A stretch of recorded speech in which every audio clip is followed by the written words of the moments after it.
Hello everyone, GalacticPilgrim here to talk about some news from the last few days. First off, The Division came out on the 8th, and I have a review coming on that shortly, along with one for Life is Strange, by the way, so I'll keep it brief.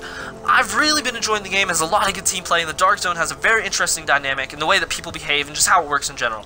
Though I understand that the game itself and the Dark Zone could be a bit overwhelming, maybe even boring if you played alone. The matchmaking is readily available through social hubs and in-game menus. Though, if you don't have live, I can see how that's a problem, but since it's an online game, I don't see anyone who doesn't have live buying it. Something I didn't expect to hear yesterday was that Xbox has laid down the groundwork for cross-platform play to things such as PlayStation, PC, and maybe, just maybe, Nintendo's new console.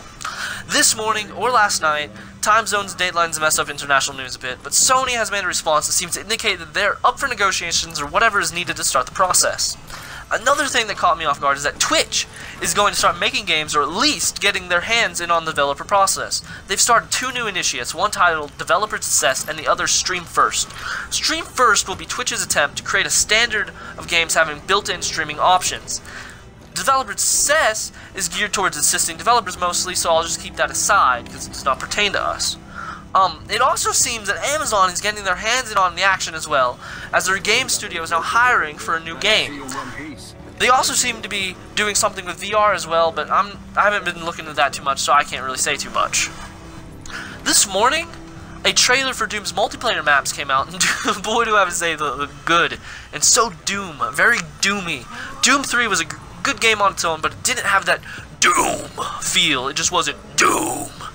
But this game, it's got it down, it knows what it wants to be, and it's doing it very well. And while we're on Bethesda, since they publish it, Bethesda Game Studios has announced that they're releasing the Automation DLC next week, Tuesday, March 22nd. And I bought the Season Pass when it was on sale, or before it raised in price, rather. So I'm pretty happy for that. The trailer came out and looks really great. There's a lot of good robot customization coming, and I think it's well worth the money. I almost pay more money for it. It might not have that many quests, but with the customization and probably the armor and weapons it's going to add, it's going to be worth it. And a little news outside of gaming, Disney has both announced a new Indiana Jones film with Harrison Ford, and also that the role of Han Solo for the Han Solo film has been narrowed down to 3 actors, and while I'm sure they're all promising, I'm not too fond of the idea of someone else playing such an iconic role, but since it's Star Wars, I'll give it a try.